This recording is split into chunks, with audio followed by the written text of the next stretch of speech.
Pac-12 has parted ways with Larry Scott, much maligned commissioner for that conference for a considerable amount of time. A point of discussion right here at Mark Rogers TV, the voice of college football, and most notably with this guy, Tony Siracusa from Last Word on College Football. Tony, how you doing tonight?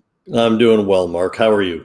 I'm doing just fine. Appreciate you stopping by to provide, of course, your knowledge and insight into this one. So, yeah, we've kicked around Larry Scott quite a bit, but we're certainly well behind the curve of those who have kicked around Mr. Scott throughout his days in the Pac-12. So before we get to his legacy and what's going on moving forward, let's start with the decision, how it came to be and how it was executed. You know, it's interesting because, of course, Larry Scott works for the presidents and chancellors of the 12 universities in the conference. And for about a year, maybe 2 years now, it's been kind of divided. My head count has had it anywhere from 7-5 in favor of Larry Scott to 6-6 at its worst. It's the old guard at the Pac-12 that has always really favored, Larry Scott. And when I talk about the old guard, I'm talking about people like Gene Block, the chancellor at UCLA, who's been there since 2007. Talking about Michael Crow, the AD at Arizona State, who's been there since 2002. Michael Schill from the University of Oregon. He hasn't been there as long as those guys. He's been there since 2016. Anne-Marie Causset from the University of Washington, 2015. Those are kind of considered the old guard in the Pac-12.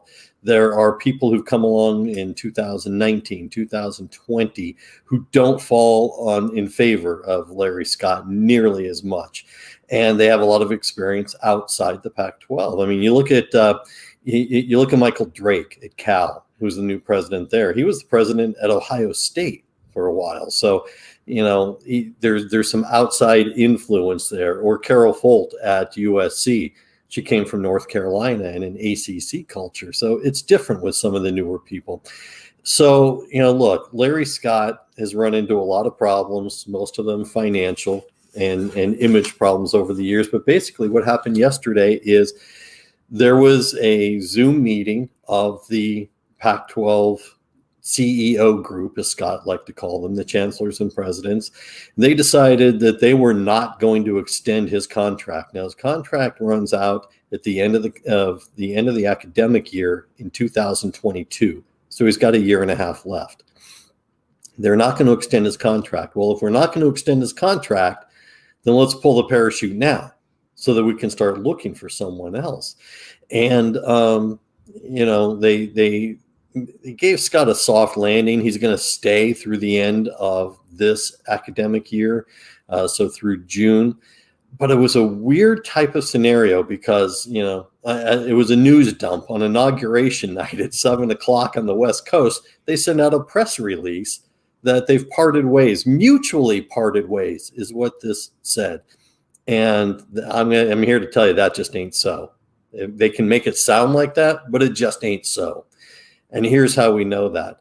2 months ago, Larry Scott gave an interview to the Sports Business Journal where he said he fully anticipated a contract extension through the negotiation of the new TV contracts, which expire in 2024. So he was looking at a 2 to 3 year contract extension on top of his contract ending in 2022. That was only 8 weeks ago. And now this statement from the Pac-12 included verbiage from Scott that said, I've had 10 years in pro sports and I've had 20 years in college sports, and it was just time for me to decide to move on to other stuff. Come on. I mean, you just said you were going to get an extension. Now you're saying that you're going to go on to life's other experiences? The dots don't connect. And what happened beyond that is Scott then sent a letter, an email to every athletic director in the conference, making sure that the wording, that they all knew that it was a mutual departure and he was okay with it. Why would you send an email to the athletic directors, assuming their bosses, the chancellors and the presidents, hadn't already filled them in on all the details? Do you think they didn't already know what was going on? It was a bizarre night of trying to paint a picture and coloring outside the lines. is what it really amounted to. So look, this was overdue. This probably should have been done a couple of years ago. And so, you know, Larry Scott's had an interesting run. I mean, he's only 56 years old, and he started as commissioner there in 2009. And his experience prior to that was running the Women's Tennis Association. He did a great job. You know, I mean, he got them great TV deals and better sponsorship money and prize money, but it's not the same thing as running a conference. So by the time he's done, he will have had a 12-year legacy there. And we are publishing an article called Larry Scott's Tattered Legacy, because he does not leave the conference better off than the way he found it. We run a college football channel. That's all we talk about, college football. So everything else be damned. But that's not the real world, and that's not Larry Scott is not the commissioner of college football of the Pac-12. Is it the most important sport? I think it's pretty clear that it is. There could be an argument made in certain conferences for men's basketball, and the Pac-12 could, some ardent basketball supporters could make that argument. But when it comes down to money and people and popularity and attention, it's football in the Pac-12, and so that's what we're going to judge him by here. But his job, let's be fair to the man, wasn't just to be a football commissioner. And to the chagrin of people that are just focused on football across the country, the Pac-12 has excelled in other sports. And over the course of, if you take all the sports landscape into consideration, is, I won't even say it's really that arguable, is the most successful of the major conferences athletically across the board in recent history and historically going back decades. If you want to take all that. You know, and I am not in a place right now, I have been in the past, to comment on that where I would have full knowledge of what's going on, or a good portion of knowledge of what's going on in the other sports. But considering what I'm doing right now, I couldn't even tell you what the Pac-12 is doing in baseball and basketball and these other sports now. Well, you know, look, it's interesting. You bring up an interesting point, because Stanford has 126 NCAA championships, obviously leads the country. UCLA has 118 and USC has 107. Could be 108, but I think it's 107. All right. Those are the top three schools in the country. Oklahoma State is next with like 52 or 53. Those three schools combined have more NCAA championships than any conference in its entirety. But and so yes, Larry Scott has succeeded at that, but he's trying to use it to paint a picture of success that does not exist. With regards to the Pac-12 network, which is not to cut you off, Tony, he inherited that. Oh, absolutely, he did. Absolutely, he did. And he didn't create it. Yes. No, he did not. He absolutely did not. There was success in the Olympic sports and other sports long before he got there. He just decided to dub it the Conference of Champions. That was his, PR thing. That's fine. It works. Swell. But you don't get to use it to justify failure elsewhere. The Pac-12 network will forever be the albatross around his neck, because it is an epic failure, and it was his decision-making that caused it as such. Now, having said that, in the last 72 hours, Larry Scott, in answering questions about the Pac-12 network, said the platform was always designed to showcase the Olympic sport athletes at all the schools that don't get the TV time elsewhere. That is garbage. It's hogwash. It is empirically untrue.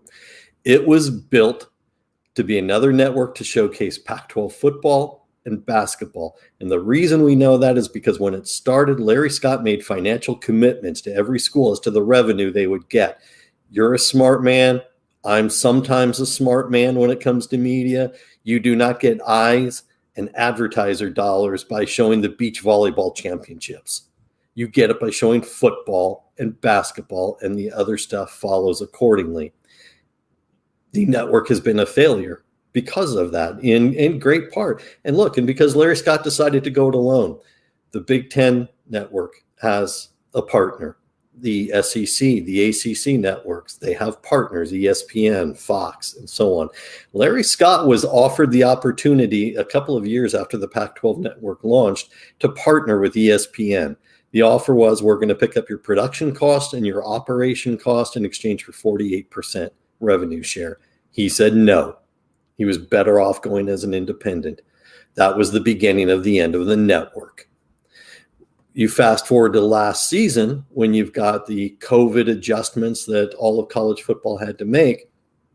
And if you remember, the Pac-12 came out with an adjusted schedule, then canceled, then came out with a new adjusted schedule where it was conference games only, 7 games total.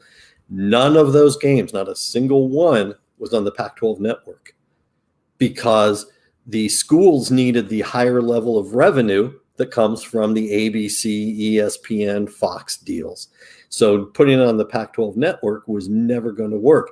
They wound up gutting a large part of the network last summer. Mass layoffs, cutting off production people, even on-air people. I mean, sure, they have basketball now, and they have it regional, and that, you know, Washington gets to see the Huskies and the Cougars, and Southern California gets to see lots of Trojans and Bruins, but it's not enough. It doesn't even come close. Look, we used to like to joke. You and I have covered so many games, and we've done so many post-game shows, and it's been an amazing run. And we have this Pac-12 after dark, man. It's fun. It's awesome. Yeah, it's kitschy, but it doesn't bring in revenue. Absolutely does not. Not when you're starting a game at 7:30 at night on the West Coast and most of the country isn't watching it. There are not enough eyeballs. He also, to the point of the network, never struck a deal with DirecTV. The network has never, ever, ever been on DirecTV. And when AT&T bought DirecTV, AT&T took it off Uverse, their signature platform also. So they wound up going backwards when AT&T bought DirecTV. The Pac-12 network went backwards. It is the albatross that will be on his professional tombstone in terms of this job. You outlined the opportunity to partner with ESPN. Thank you for the details on that, because I had long since forgotten, not that opportunity existed, but in terms of what the offer was. Mm-hmm. So by telling us that, you've partially answered my next question. But aside from that opportunity, how is the Pac-12 network run versus how do you feel that it could be run to have succeeded? And it's been around for how long? You're looking at about 10 years now. Okay. Look, one of the things that Larry Scott did was he moved the conference headquarters and the network out of Walnut Creek, which is a nice, quiet little suburb north of the Bay Area in California. He moved it into downtown San Francisco, one of the highest cost of living areas and cost of business areas in the entire country. And Larry Scott thought the move was visionary, that, you know, we're going to get some tech partners because we're right here. We're right in the middle of it all. And he got none. He got absolutely none. And in the meantime, his expenses were exorbitant. The operational expenses were exorbitant. You know, the executives that needed to live nearby were now getting cost of living increases in order to be able to live in the city. It was insanity. His cost overruns were massive. And he never did a good job of selling the network, pitching the network to advertisers, or cutting a deal with other people. What we would hear in the Pac-12 media days, which, you know, you and I have talked live from there a few times over the years, Larry Scott would always be like, we're ready for the cord cutters in the future, the people who aren't reliant on their cable or satellite. That's all well and good, but what did you do to reach them? In other words, there was a lot of talk about it. There wasn't any actual tangible, visible progress towards it. About a year ago, 2 years ago, actually, he reached a partnership with a startup streaming company called Vidgo. And yeah, within a month of that, Vidgo was out at private equity companies and investment firms looking for money. You know, that's who your cord cutter is gonna be, a startup, no name or brand recognition of any kind. Larry Scott's challenge was Larry Scott. He always thought the network, at least openly, outwardly, I don't have private dinners with the man, Outwardly always thought the network and the product was far better than it ever really was. They had some really good on-air talent. The production quality was average. The standing within the Power Five conferences and the other networks was feeble. You and I know how it works, that CBS has a designated time for their games. They have 1 to 2 windows. ABC, ESPN have a lot.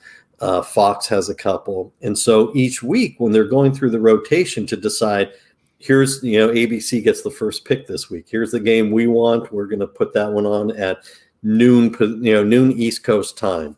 And then Fox gets the next pick and CBS the next one. So look, the Pac-12 network had basically 2 time slots, 3:30 and 7:30.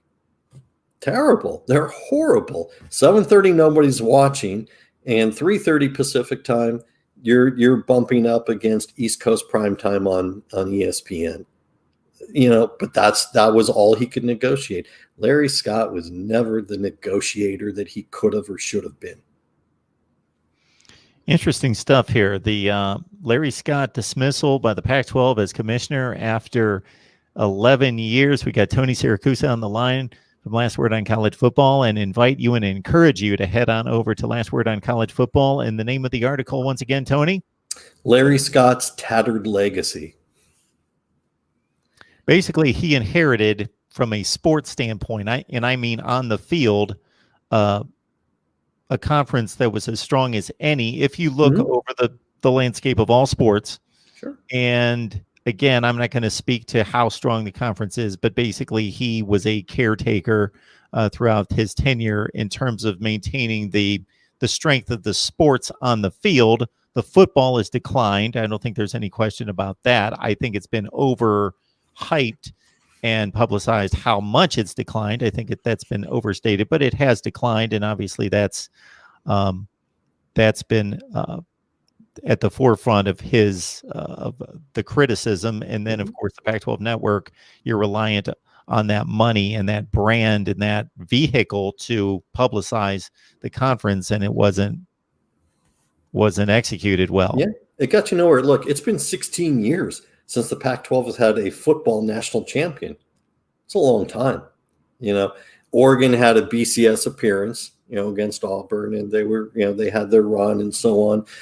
It's been 24 years since the Pac-12 has had a basketball national champion. It's a long time, man. That is a long time. And so you can win the gymnastics national championships and the swimming and diving and the men's and women's tennis. I don't belittle those at all. Look, you know my family story. I'm the last one to belittle women's tennis. I've got a kid who went to college to play women's tennis. I'm the last one to belittle that. But you are running a business. This is not a PSA for Olympic sport activities. You are running a business.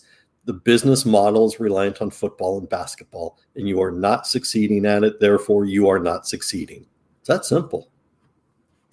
So where do we go from here? So there's a process in place where, as you just outlined, that he stays on until the end of the academic year. And then obviously there's a huge search going on and all sorts of names being thrown out there, but right. You have some credible sources as to which names are legitimate. Sure. Look, one of the first things you got to know is there's an executive committee within the CEO group, within the chancellors and presidents, 3-person executive committee that is going to start the search. It's Anne-Marie Kaus from Washington. It's Kirk Schultz from Washington State. And it is the aforementioned Michael Schill from Oregon. Think about that. You've got no representation east of Oregon or south of Oregon. You got 9, you got huge regions of northern, southern California, the Rockies, completely unrepresented in this. But those are 3 of the old guard that we had, previously talked about. They are the originators of where this search is going to go. Schill has got an interesting background because, it's a Nike school. It's an athletic, Oregon is an athletic, brilliant place for Nike and all of that. Schill is very much the academic in this group. I'm not saying the others aren't, but when there was the shutdown last summer, Schill was on a Zoom meeting where he said he fully anticipated this would mean the athletes would spend more time in the library and making sure they're up on their studies. When I asked about if he thought players would opt out, he was like, why would they do that? So this is one of the guys who's going to head the search committee. He is, strangely enough, a bit of a sidebar, he is close associates with Casey Wasserman, who is a sports agent and one of the major financial donors to UCLA athletics. Schill was one of Wasserman's law school professors, so they have tight contact. It's a strange environment in which we're existing. So those three are going to start the search. I'm going to tell you that there are you're going to hear a lot of names that get repeated over and over. The first name everyone's going to throw out there is Oliver Luck. It is the most logical name. He's got all of the experience you could possibly need. He was an AD at West Virginia. He's worked for the NCAA in an executive capacity. He was one of the 13 members for a period of time in the College Football Playoff Committee, commissioner of the XFL before it went whatever way it went. So he is the logical one. Also the father of Andrew Luck, former Stanford quarterback, for whatever that's worth. He is the logical one. I keep saying that because by being the logical one, he is the one that I would bet the Pac-12 committee does not pick, because it would be the most logical choice.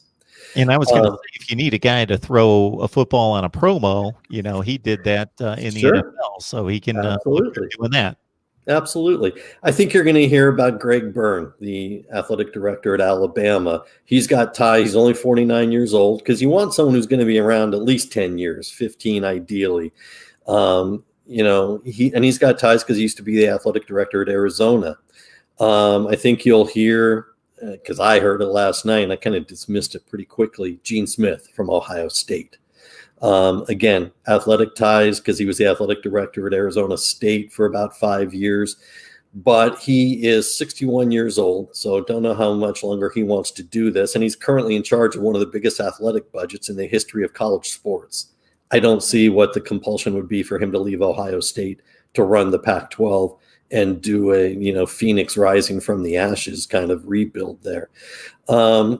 I think the Pac-12 likes people who know the Pac-12. The Pac-12 likes to, think it's unique, because of its landscape and the geography and the academics at the Stanfords and the UCLAs and the wherever else's. And that's all well and good. They like people who can appreciate who they are. That's a big thing for the conference leadership. So I think Ray Anderson, the current athletic director at Arizona State, is going to get a look. He was Larry Scott's guy during the chaos last year. He was the administrative guy. Anytime there was a Zoom meeting, conference call, whatever, to discuss the COVID issues, you had a coach who was David Shaw. You had a medical person whose name escapes me for the moment, but he's the team physician at Oregon State. You had an executive who was always Michael Schill from Oregon, and you had an administrator, and it was Ray Anderson from Arizona State. So, if they're going to stick with, the people they know, the devil they know, then, Ray Anderson is probably a good bet. There was a name that I heard last night, and then I wound up messaging a couple other people to say, what about this? And they were like, yeah, I've heard that. Don't know how far it goes, but this person will probably get a look. It's Gloria Nevarez. She is currently the commissioner of the West Coast Conference. Now, how does someone from the West Coast Conference jump up to the Pac-12? Well, it's not that far of a leap right now, considering where the Pac-12 is. And she was associate commissioner of the Pac-12 from 2010 to 2018. So, look, the good part for her is she knows the inner workings of the Pac-12. The downside is she knows the inner workings of the Pac-12 in the Larry Scott world. And we're the Pac-12, you and I agree, needs to pull far away from that as quickly as they can. She does have some big-time administrative experience. She was associate athletic director for a period of time at Oklahoma, so that probably works in her favor. Also, she understands the big-time college football culture that the Pac-12 is currently needing. Now, from what I heard last night, probably not looking at any interviews for a couple of weeks as they start to put together their list. You probably want to have a decision by late spring, and by late spring, probably April to May, because that gives you a transition period, for them to leave whatever job they're in, Larry Scott to transition out however he's going to transition out and hit the ground running. Because really within the next year, the TV contract negotiations are going to ramp up. The Pac-12 TV deal ends in 2024.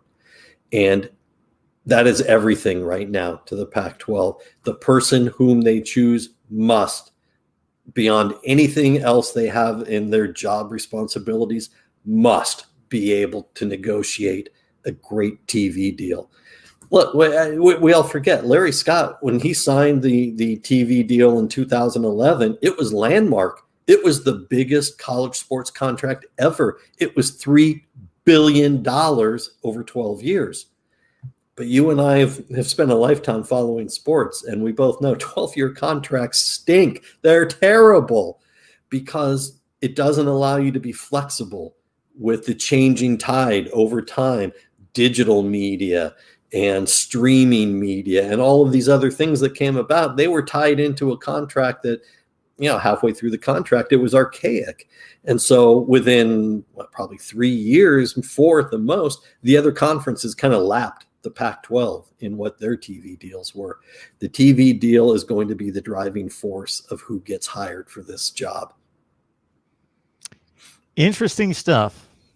Larry Scott and the Pac-12 have parted ways after 11 years. Tony Siracusa breaking it down for us. And again, for a further detailed account of all this, what has transpired over the last 48 hours, and then moving forward into the future in the selection process, join Tony and his work at Last Word on College Football. And again, it's the tattered legacy of Larry Scott. Indeed. Tony, thank you so much, as always, for taking time out of your day to deliver the insight for us. Always glad to do it, Mark.